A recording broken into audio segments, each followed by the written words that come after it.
जैसा कि आपको विदित है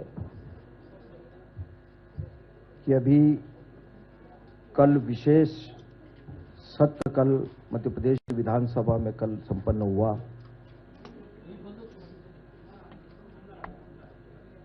विकसित मध्य प्रदेश, आत्मनिर्भर मध्य प्रदेश और विजन 2047 यशस्वी प्रधानमंत्री नरेंद्र मोदी जी कल पक्ष विपक्ष सरकार और हमारे विपक्ष के सभी साथी विधायकों ने, नेता प्रतिपक्ष ने, माननीय मुख्यमंत्री जी ने, सब ने इस मध्य प्रदेश के बारे में बहुत विस्तार से, गंभीरता से विचार व्यक्त किए।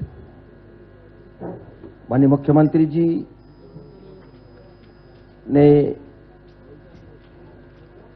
सभी माननीय मंत्रीगणों से कहा था कि भाई अपने अपने विभाग की 2 वर्ष की जितनी उपलब्धियां हुई है उनको हमारे सभी प्रिंट मीडिया के, इलेक्ट्रॉनिक मीडिया के हमारे पत्रकार साथियों के सामने रखना चाहिए। उसी कड़ी में आज यहां पर उपस्थित हुए हैं और जैसा कि 2 वर्ष मध्य प्रदेश में भारतीय जनता पार्टी की सरकार को पूरे हुए।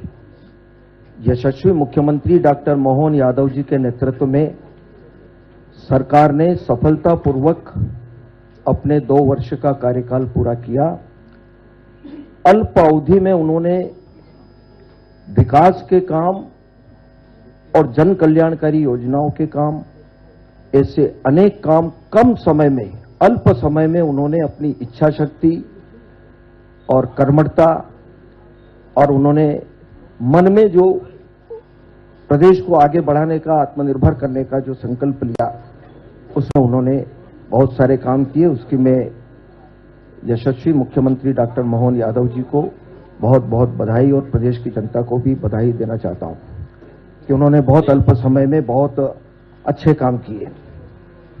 और उन्हीं के मार्गदर्शन में जो पिछला जो अभी इस समय का जो वित्तीय वर्ष चल रहा है, इसका जो बजट हमने रखा था वो आप सबको विदित है कि 4,21,032 करोड़ का बजट रखा था। बंद हो गया माइक, सभी विभाग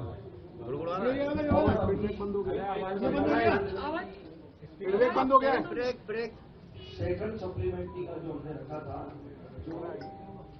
जिन विभागों को आवश्यकता अतिरिक्त आवश्यकता, नीचे से तार हिला यार, वो तार हिल गई होगी, उपलब्ध करवाना। अरे मेरे कर हमने बजट का जो नवाचार किया है, हमने पिछली बार जो बजट किया था उसमें आधारित बजट किया था। अभी प्रेजेंटेशन हमारे एससीएस हमारे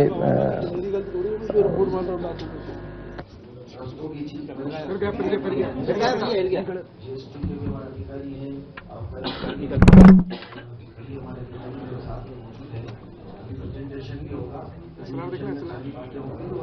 साहित्य भी सभी विभाग का तुम्हारे यार, इसलिए तेरा तो इधर से मत निकलने तो तुम मानते नहीं यार, इसी चालू होते ही लाइव नहीं आ रहा, ऑडियो नहीं आ रहा। 3 वर्षों में और निश्चित रूप से सर आप जाइए ना 2027-28 का रोलिंग बजट के रूप में ये नया हम नवाचार हम करेंगे। बजट का आकार आपको पता है कि मैंने रोक दो कि 2023 में बजट का आकार लगातार बढ़ा हुआ है। 3,14,024 करोड़ का, फिर 24-25 में 3,65,000 का, फिर 25-26 में 4,30,000। स्पीकर बंद है, आप क्या बोल रहे हो, कुछ समझ नहीं आ रहा है। स्पीकर बंद है, ये वाला पीछे वाला चालू कर। अब आ रही कैमरों पर नहीं आ रही आवाज, आ रही है, बोलो ना यार, सर ये स्पीकर का आउट बंद हो गया।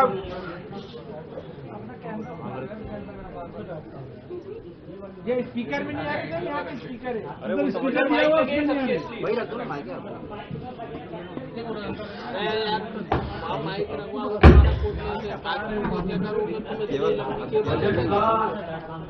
बजट का आकार हमने लगातार बढ़ाया है।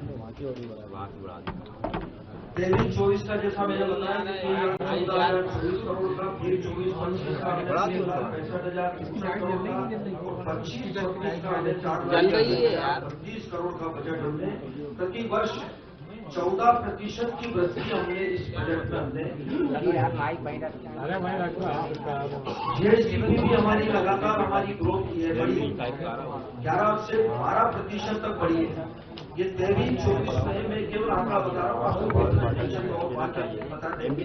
23-24 में 13,63,327 करोड़, 24-25 में 15,03,355 करोड़ और 25-26 में 16,94,776 करोड़ हमने हमारा जीएसडीपी हमारा रहा है। पूंजीगत व्यय विधानसभा में हर बार हमारे विपक्ष के साथी बार बार इस बात को रखते हैं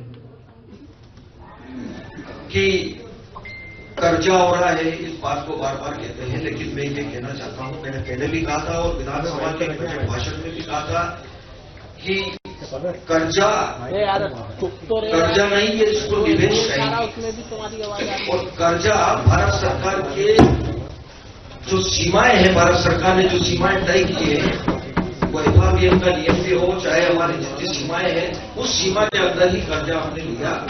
समय पर कर्जा चुकाने का काम सरकार कर रही है और कर्जा लेकर के वो पूंजीगत कार्यों में सड़क, तालाब, स्टाफ डैम, नहरें, सिंचाई योजनाएं, मेडिकल कॉलेज हो, चाहे स्कूल भवन बने, जो डेवलपमेंट है उसमें पूंजीगत एक नया पैसा भी कहीं दूसरे ओर खर्च नहीं होता, केवल वो अधोसंरचना में ही खर्चा होता है। ये बहुत बड़ी बात होती है कि कर्जा लेकर के डेवलपमेंट के काम करना, ताकि रोजगार मिले लोगों को, व्यापार चले, आर्थिक दृष्टि से हमारा अर्थव्यवस्था का हमारा आगे बढ़ता हुआ कदम रहे। तो ये मैं एक आंकड़ा बता रहा हूं आपको कि 2023-24 में 56,500 करोड़ रुपए का जीएसडीपी था, जो 3.4% का पूंजीगत व्यय किया। और फिर हमारा 24-25 में 70,558 करोड़, फिर हमारा 25-26 में अभी इस समय 82,513 करोड़ रुपए का बजट का अनुमान हमारा है।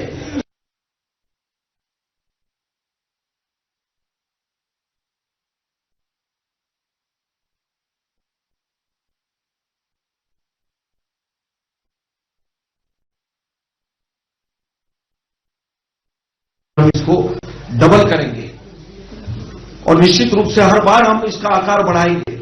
और पहले की स्थिति में कहना नहीं चाहता हूं, 2003 से लगा करके अगर उनके टाइम की स्थिति को देखेंगे तो वो उसके बारे में जाने की जरूरत नहीं है, क्योंकि ये इसीलिए मध्य प्रदेश में उस समय कोई विकास दिखा ही नहीं।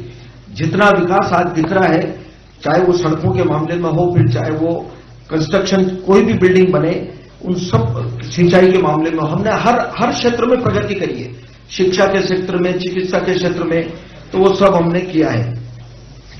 मैं इसके वाणिज्य कर के बारे में कुछ जो हमारी जो उपलब्धियां रही है, क्योंकि ये सब राजस्व प्राप्त करने वाले हमारे विभाग हैं और महत्वपूर्ण विभाग हैं, हम निरंतर इसमें प्रगति कर रहे हैं। वित्तीय वर्ष 2024-25 में 55,634 करोड़ रुपए का राजस्व हमारा प्राप्त हुआ था। 25-26 में अभी कुल 34,829 करोड़ रुपए का राजस्व प्राप्त हुआ है। वर्ष 25-26 में ये अभी माह नवंबर तक का, क्योंकि 4 माह अभी बाकी है, शेष है, इसलिए वो मुझे लगता है कि अभी बहुत हम आगे बढ़ेंगे। इसलिए ये अभी 34,829 करोड़ रुपए का राजस्व प्राप्त हुआ। ये नवंबर तक का आंकड़ा मैं बता रहा हूं। वर्ष 25-26 में माह नवंबर तक डाटा एनालिटिक्स आधारित चिन्हित प्रकरणों में प्रवर्तन कार्रवाइयों से रुपये 967 करोड़ एवं ऑडिट की कार्रवाई से 404 करोड़ रुपए का राजस्व हमको प्राप्त हुआ है। और अभी विभाग के जो कार्यालय हैं, वो हम अभी बुरहानपुर में नया भवन हमने चालू कर दिया है, क्योंकि ये आम जनता के लिए और जो भी हमारे व्यापारी आते हैं, जो टैक्स देते हैं, उनके लिए व्यवस्था ठीक हो।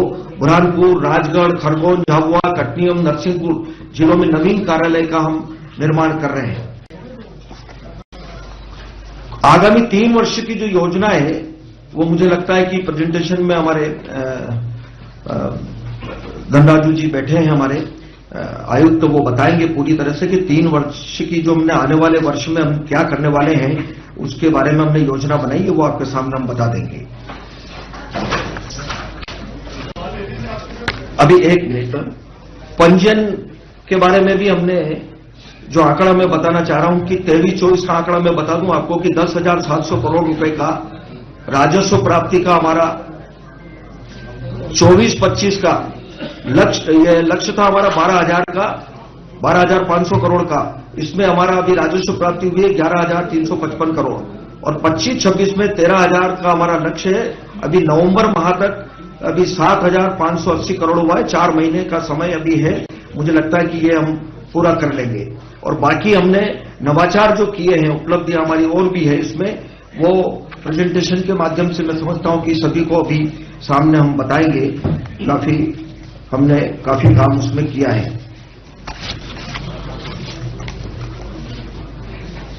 आबकारी विभाग का भी जो लक्ष्य हमारा अभी 2025-26 में हमने, चूंकि हमारी 3,553 कंपोजिट मदिरा दुकानें हैं, 16,648 करोड़ रुपए में निष्पादन किया है, जो गत वर्ष 24-25 के निष्पादन की तुलना में 20% हम आगे बढ़े, आगे की ओर बढ़े हैं। वर्ष 25-26 है तो आबकारी आय का लक्ष्य हमारा राशि 18,000 करोड़ रुपये निर्धारित है, जिसके विरुद्ध माह नवंबर तक 10,970 करोड़ रुपये प्राप्त हुए हैं।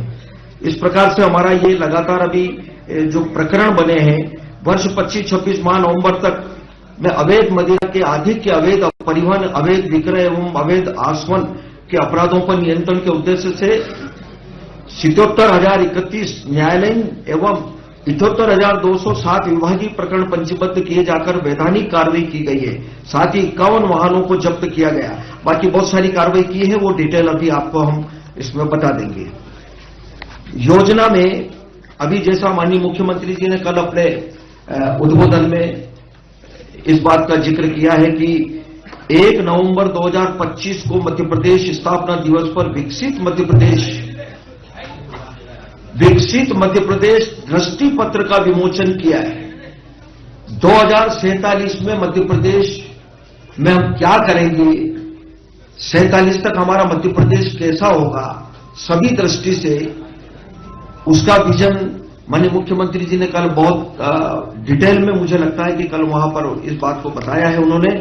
और बाकी के विषय अभी प्रेजेंटेशन के माध्यम से हम बताएंगे, लेकिन मैं सभी पत्रकार मित्रों से मैं बहुत आग्रहपूर्वक कहना चाहूंगा कि मध्य प्रदेश की भारतीय जनता पार्टी की सरकार और यशस्वी मुख्यमंत्री जी ने उनके नेतृत्व में 2 वर्ष में बहुत लंबी श्रृंखला है विकास की, वो सब किया है। और यशस्वी प्रधानमंत्री नरेंद्र मोदी जी ने जो 2047 का जो लक्ष्य सामने रखा है कि आने वाला भारत हमारा कैसा होगा, 25 साल का जो रोड मैप माननीय प्रधानमंत्री जी ने बनाया है और उसमें मध्य प्रदेश का क्या योगदान होगा, उसके लिए हमने ये दृष्टि पत्र भी हमने रखा है। निश्चित रूप से हम उसको पूरा करने में मध्य प्रदेश सरकार पूरी तरह से कदम मिला करके काम करेगी और हम हर क्षेत्र में उस विजन में क्या कर सकते हैं, मध्य प्रदेश क्या कर सकता है, वो हम पूरा प्रयास करेंगे। निश्चित रूप से मैं सोचता हूं कि अभी इसके बाद क्वेश्चन आप अपन बाद में पूछ लेंगे, पहले प्रेजेंटेशन अपन देख लें एक बार करते।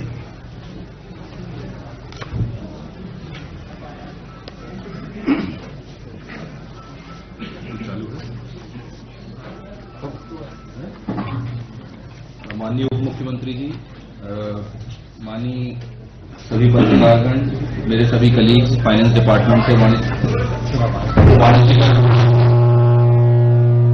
वो भूलिए गया ऐसे बात बैठेंगे चलो आपकी जगह है यार, गलत कैसे हो सकती है। तो चलिए अब उसको आगे दूसरी जगह करेंगे।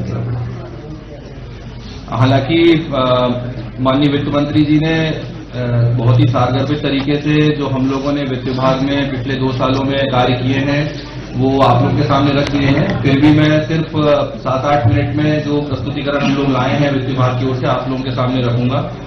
मैं ज्यादा कोई डिटेल में उसमें बात नहीं करूंगा, बिकॉज वो किताब भी आप लोगों को पब्लिश है और फिर आप लोग अगर क्वेश्चन उसमें पूछना चाहेंगे तो हम लोग उसका उत्तर दे सकेंगे। थोड़ा सा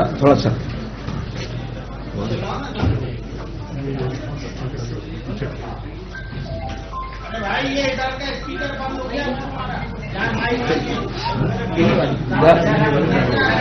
यहाँ, अरे यहाँ कोई है तो अपना ऑफिस वाले संतोष जी जरा देखना होगा। गणेश देख लो, ये जो वित्त विभाग की संरचना है ये आप सभी लोगों को मालूम है। हमारे 5 एचओडी ऑफिसेज हैं। ये सारे आंकड़े आपको माननीय वित्त मंत्री जी ने आपको बताए। 4,21,000 करोड़ का हमने इस बार विनियोग कहा था 25-26 में। शून्य आधारित बजट प्रक्रिया का उद्देश्य इतना था कि हम लोग सभी जितने भी हमारे बजट हेड्स होते हैं उसको एक बार संबंधित विभागों से चर्चा करके देख लें कि ये वास्तविक रूप से इसकी राशि जो व्यय हो रही है ये पब्लिक के लिए किस प्रकार से उपयोग में आ रही है। तो इसका पूरा विश्लेषण करके, मतलब हर बजट लाइन में सिर्फ इस तरह से नहीं कि पिछले साल 10 रुपए प्रावधान हुआ था तो इस बार हम 12 रुपए करते हैं, अगले साल 14 रुपए करते हैं, वो 10 रुपए भी क्यों हुआ था उस पर भी चर्चा की गई और इसलिए शून्य आधारित बजट प्रक्रिया को हमने 25-26 में अपनाया और 26-27 में फिर से उसको अपना रहे हैं। रोलिंग बजट एक बहुत ही नया, माननीय उप मुख्यमंत्री जी ने हम लोगों को ये निर्देश दिए थे कि आप लोग मुझे हर समय 1 साल की बात करते हैं, आगामी 3 वर्षों में 4 वर्षों में हमारा बजट किस तरह से, हमारी क्या लाइबिलिटीज रहेगी, हमारे जो लक्ष्य हैं, सरकार के लक्ष्य हैं वो किस तरह से पूरा होंगे। तो उसके लिए हम लोगों ने रोलिंग बजट का कॉन्सेप्ट लाए। हालांकि संविधान हमें सिर्फ एनुअल फाइनेंशियल स्टेटमेंट मतलब वार्षिक वित्तीय विवरण प्रस्तुत करने की अनुमति देता है, तो विधानसभा में तो 26-27 का बजट ही रखा जाएगा और वो पास होगा। लेकिन हमने विभागों से चर्चा करके 27-28 और 28-29 की जो उनका योजनाएं हैं, जो उनके लक्ष्य हैं, उसके अनुसार चर्चा करके हमने अपना एक टेंटेटिव प्रावधान बनाए हैं जो कि विधानसभा में और आप सभी लोगों के लिए सिर्फ पढ़ने के लिए और एनालिसिस करने के लिए उपलब्ध रहेंगे। ऑब्वियसली उसको विधानसभा में पटल पे नहीं रखा जाएगा, ना विधानसभा द्वारा पारित किया जाएगा। एक पिछले साल आपको याद होगा, आप में से जो साथी, जिन साथियों ने भी वो किताब देखी होगी, एक मेरा बजट करके किताब हम लोगों ने पब्लिश की थी। ये प्रयास था कि हमारे आंकड़े सिर्फ हम तक ही सीमित न रहें, पब्लिक के पास जाएं। जैसा माननीय उप मुख्यमंत्री जी ने कहा, जो राजस्व बढ़ाने का प्रयास होता है तो आप में से जितने भी लोग यहाँ बैठे हैं, हम ही लोगों से वो पैसा आता है, हमारे ही इनकम टैक्स से हम ही जो चीज खरीदते हैं, जीएसटी से वो शासन के पास आता है। तो हम ही लोगों को पता होना चाहिए कि हमारा राशि कहाँ जा रही है, हमको हमारा राजस्व कैसे शासन को मिलता है। उसका एक प्रयास था मेरा बजट के रूप में। हम लोगों ने QR कोड के माध्यम से भी सारी जानकारियां सभी लोगों को उपलब्ध कराने का प्रयास किया था, जिससे कि कभी भी किसी भी समय आप लोग खोलकर वो आंकड़े देख सकें, हमसे क्वेश्चन कर सकें, हमारा परीक्षण कर सकें, हमको मार्गदर्शन दे सकें। तो ये पहला प्रयास था कि जबकि